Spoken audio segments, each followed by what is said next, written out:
par Madame Mihailova, qui est la présidente de la Commission du développement régional du Parlement européen. Malheureusement, elle ne peut rester parmi nous, donc elle va intervenir. Elle s'excuse du fait de son agenda très chargé, mais nous la remercions vraiment d'être parmi nous cet après-midi. Vous avez la parole, Madame.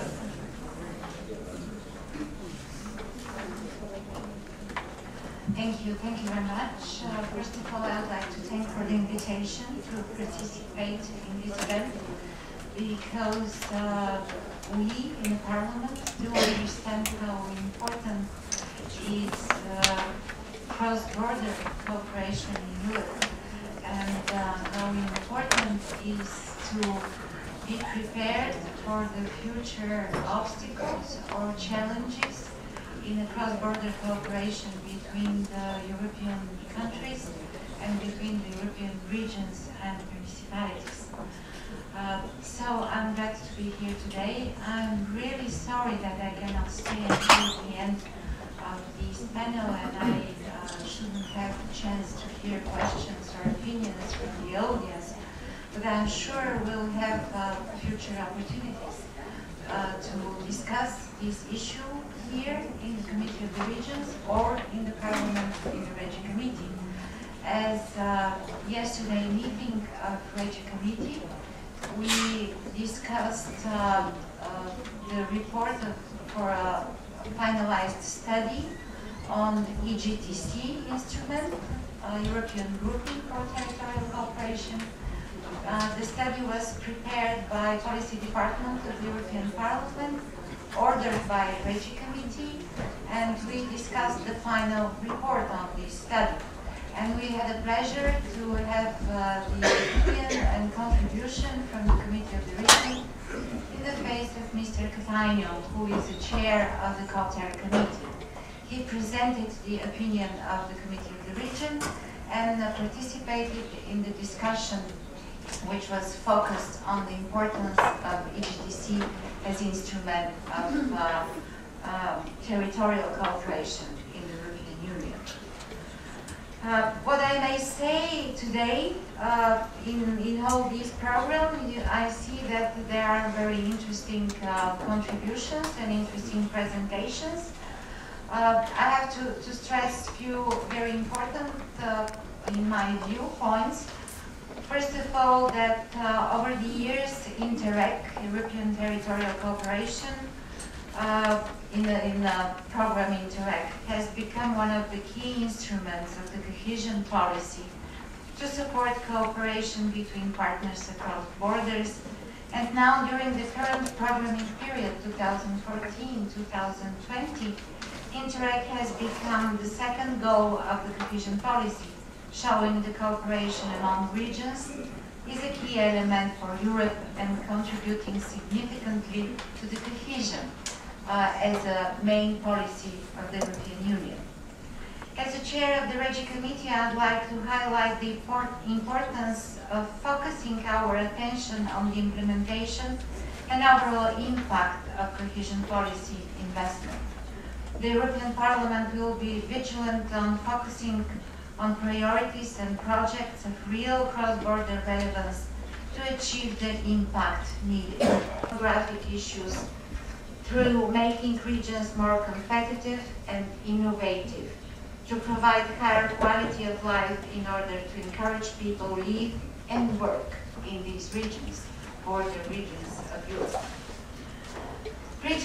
Regional development policies presently increasingly focus on innovation-driven growth. Working with cross-border neighbors may offer innovation-driven growth opportunities. Cohesion policy now places an increasing emphasis in innovation and expects regions to engage in smart specialization strategies to support knowledge-based development. Therefore, it is of great importance to create mechanisms of better coordination between partners, better networking between all the stakeholders. I'd like to mention one of the greatest issues in our programs in the future cohesion policy: involvement of all potential partners to implement the project, to implement the policy, and to achieve the goals of this policy. What I mean to involve not only public partners, but to involve the private sector, to involve the business partners, to involve all the stakeholders interested in the result of the project. So the main challenge, in my vision, for the future of cross-border cooperation is a good partnership between the public authorities, non-governmental organizations, business organizations and business representations, and also academics and scientific societies, which can be helpful in smart specialization, in result-focusing policy, and finally in creation of the projects and implementation of projects we can be successful and which can be useful for the development of the community based on this partnership. So my first stressing, my first highlight is partnership. Partnership between all potential partners for the future in development of cross-border cooperation. Because the cross-border cooperation can contribute to smart growth, to enabling European regions to improve their regional policies and programs for innovation and research and development support. Experience exchange and policy learning is key areas, like for instance, cluster support, research to business technology transfer, skills development, innovation in small and medium-sized enterprises, and innovation infrastructures will enable regions to accelerate and improve the implementation of their regional growth policies. European territorial cooperation programs can support European regions in delivering also sustainable growth by enabling them to integrate successful experience and policies from other regions into their own regional programs and in areas including promoting energy efficiency and the use of sustainable mobility options, investing in biodiversity and green infrastructures as a source of ecosystem services and improving resource efficiency. Circulating economy, continuing of lifelong improvement of materials and resources. This is not a challenge only for the environmental programs. This is a challenge for all the programs supported by the cohesion policy, and particularly in territorial cooperation, in cross-border cooperation. We can see the real price and the real value of sustainable policy, because on the base of real partnership between the partners that I already mentioned, including scientific societies and academics, we can create a very interesting sustainable projects focused on the environmental issues, green growth, and circulating economy. The future territorial cooperation after 2020 should contribute to halting further environmental degradation and improving resources efficiency, promoting sustainable mobility, combating climate change through joint mitigation and adaptation measures.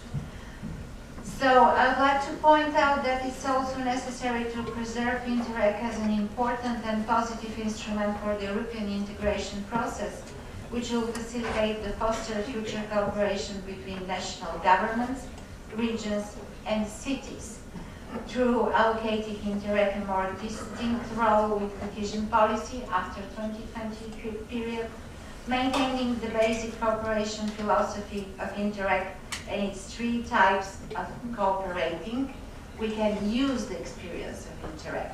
We can use the experience which was created through these 25 years and implement this experience in the other programs. Because having the experience created by Interreg, we can now step further, implementing the new instruments of the European Union, including the new instrument for the strategic investment. Because using the experience which we have from Interreg programs, we can develop the Juncker's plan in future. Without this experience, it will be very difficult to talk and think about cross-border, cross-national, cross-regional projects supported by the new instrument with the support from the private sector. So we can use the experience we can create it. I'm sure I have to stop. It's because who knows me know that I can continue talking about the cross-border cooperation. But I will stop here mentioning these both sides. We have obstacles, but we have future for cross-border cooperation because this is a real instrument, first of all. And secondly, we have to use all the experience we already have created in this instrument and implement this experience in the other instrument of the European policy for cohesion policy, let us say as an overall umbrella name of this policy. So thank you very much. I will stop here and I will be glad to hear your colleagues in future. Thank you.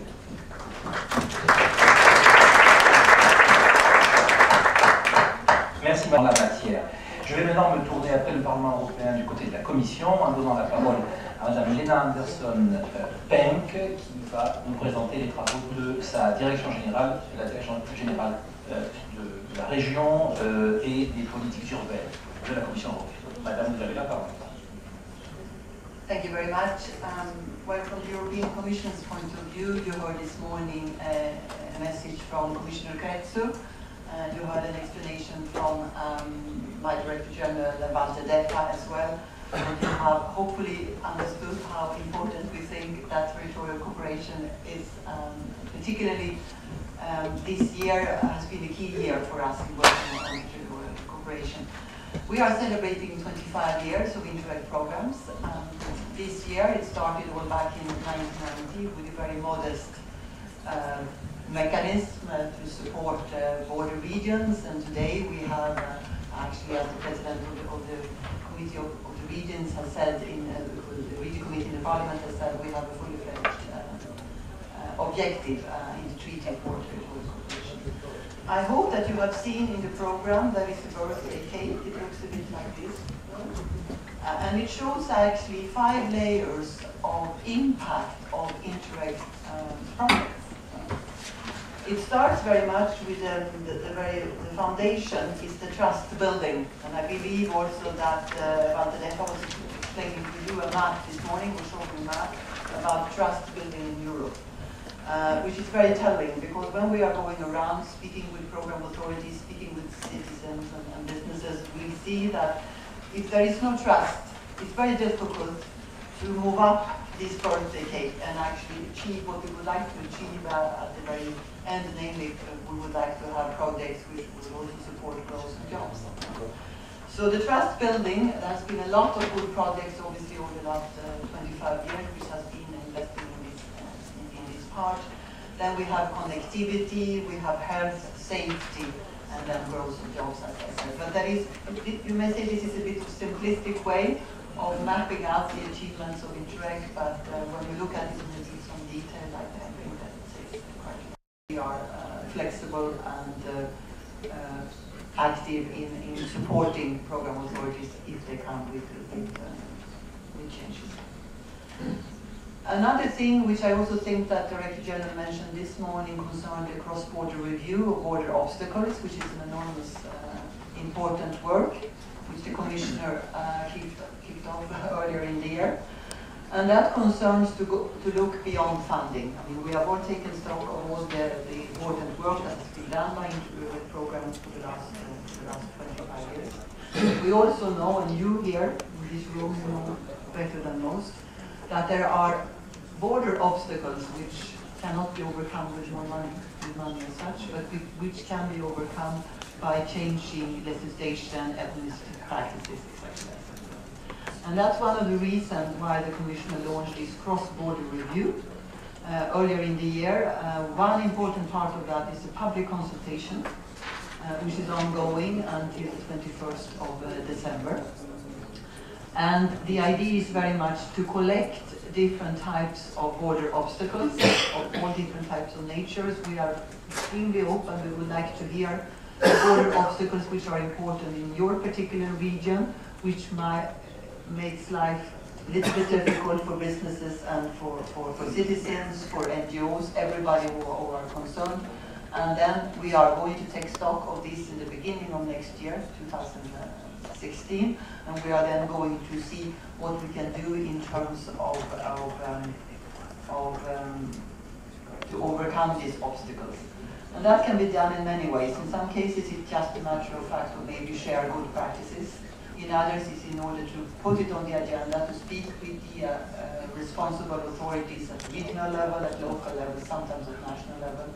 Let's see what we need to do. If there is something we need to do at European level, it's obviously too early to come to that conclusion yet, but just want to say that it's extremely important that we get that we be able to capture all the border obstacles that you find. So please, if you can also spread the words about this would be very important. Obviously, the Association of European Border Regions is very, very much part of this work. We have stakeholders meetings. We have a study which is going on. And again, I would like to say that I would like to count on this organization and for you who are sitting here to feed in all your expertise and experience here, because it's for a very, very good cause. Finally, if I have a couple of more seconds, thank you. I just would like to mention that it's also important to look beyond the EU borders and also to look into the Eastern Partnership countries. And my colleague here, Nathalie from DG NEAR, she's going to speak more about that in a moment. But it's very important also to put these borders and these countries into the general context. From DG Regio's point of view, we are also very much looking to these borders and see that some of these countries are also part of the macro-regional strategies. This concerns Moldova and Western Ukraine in particular, but this is also part of our knowledge. Thank you very much.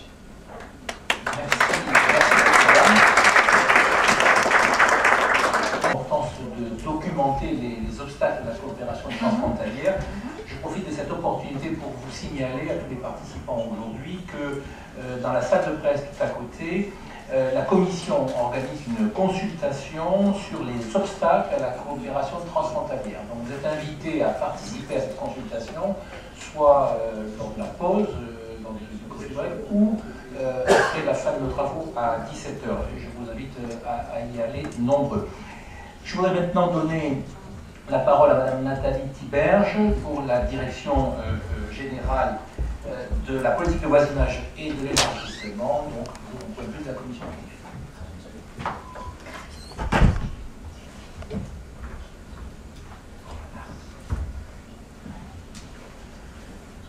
Merci, thank you. My perspective is the perspective of someone dealing with ENI cross-border cooperation programs, so programs of cooperation between member states and partner countries in the neighborhood. I would say that I will give you some of my reflections on the topic, but it's not something that is formal in any way. We are beginners compared to our colleagues from TG Regio, in the sense that we consider that we have finalized the work on a first generation of programs which were implemented between 2007 and 2013, although these programs are not finished yet and they are still ongoing.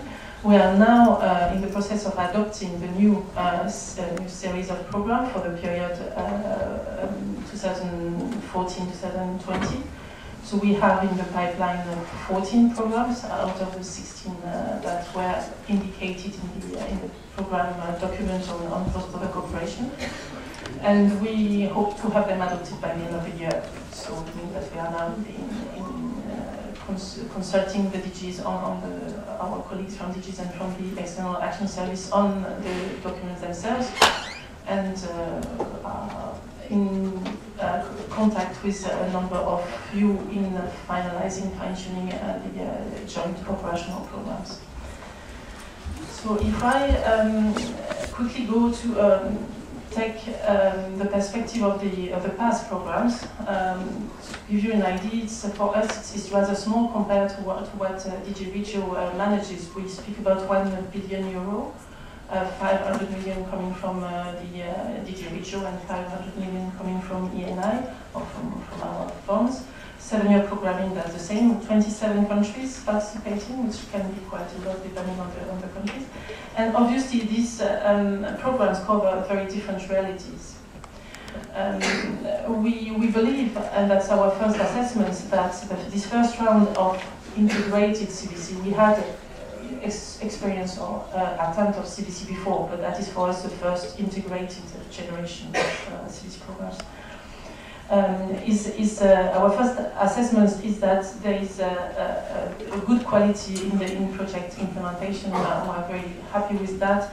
This has been highlighted by a number of monitoring exercises, and we are also convinced of what we see as a strong interest and commitment of all stakeholders, despite a difficult context. When I refer to that, I speak about political context, but also about technical or administrative context, of course. We know that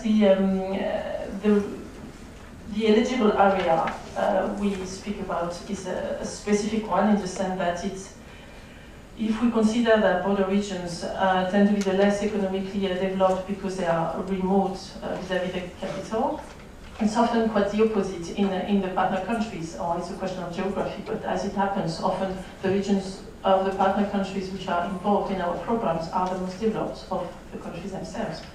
First of all, we have different realities in the eligible area. We also have different realities in the support provided.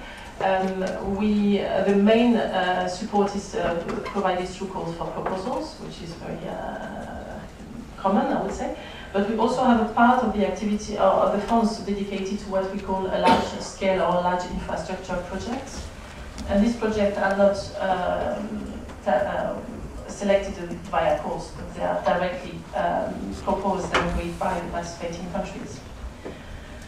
And obviously there you see that if we have a lot of, for instance, local authorities applying for funds through calls for proposals, when we speak about large infrastructure projects, in the majority of the cases, these projects are put forward by the central government, at least in partner countries. It's not necessarily always the case in the member states, but for partner countries it is the case in the majority of the situation. The realities are also different if you consider the programs, because that's the same for DG Regio. I would say we have non-border programs, and we have sea crossing, and we have sea basin, and the level of cross-border impact or cross-border integration we can achieve through projects under these different programs is obviously very different. So for us, we say that the added value of CBC for the region it seems obvious, but we miss data, I must say, something that has been mentioned already, and I think it's a common conclusion that we can reach. It's difficult to have data, or it's even difficult to have comparable data. So we have data on both sides of the border. They don't necessarily focus on the same geographical areas. Well, these are not going to develop further, but it's a real issue for us, and to get some information on the added value, on the impact, more than on convincing us. Our objective is to avoid the creation of new dividing lines and to contribute to integrated and sustainable regional development. If we want you to consider whether we achieve that, and I think I can rely to what was said about the first level of the nice birthday cake, which was a trust building level. I think that is what we are doing now. It's being done. Of course, there again, the reality is very different. If I consider some programs, for instance, a program between Finland and Russia, and I consider the sea basin programs, I will have a very different reality and level of trust built among different partners. But in general, that's where I think we stand. We are very pleased to see that our programs are sometimes the only place where some countries work with each other, talk to each other. So for that, it's an achievement as such. But we should probably elaborate a bit more on this as well. In the remarks that we were sent to prepare this session, there was something about successful CBCs closely linked to a well-functioning regional and local democracy, spatial planning, and development of regional-specific objectives with regard to cross-border development. That is something I find very interesting to consider. Is there a link, and how can we link the activities or the benefit of cross-border cooperation with the local democracy or the empowerment of local authorities in partner countries, for instance? Of course, it can be very sensitive, but we can see that is linked to what I was saying about the project and the way projects are selected and our programs. It's not the same level taking the decisions whether we consider partner countries or member states. And if we can take examples of countries where member states where the authority to use the program to build on regional development policies has been given by the government to the regions, where we can have the representative of the state in the region involved, but rarely a lot of other actors.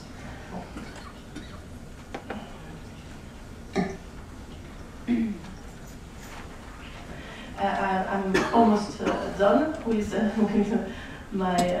this assessment. So for me, I think I would really be interested in reflecting with, I don't know what the format could be, but on this, on the question of CBC and the usefulness of CBC programs in accompanying decentralizing efforts of one way or the other. Because sometimes we see that there are bilateral assistance to partner countries being carried out in the reform of the administration, but there are no links with cross-border cooperation programs. Should there be a link? How could we link it better? I think there are a number of synergies that we could look into, I'm sure. The second element of the question, which was raised in the remarks that we were sent, was the development of regional-specific objectives. So that probably goes without saying for a number of member states and regional member states. There again, we don't have the same reality in all, at least the partner countries. I have just one small example, which I'm very happy with, although it may seem very simple to you, but as part of a result of one project, 3 regions in the Ukraine, Poland, Belarus programs have developed a common environmental strategy. It's not a result of the project, it's something that they did in addition to a project, but because they met, because they discussed in a CBC project. And this strategy was approved by the 3 national administration. And that for me is the perfect example of a result that we would like to see more. How can we collect this type of examples that we still need to reflect on that, but I hope that with examples like this we can really be convinced of the added value of CBC. Thank you.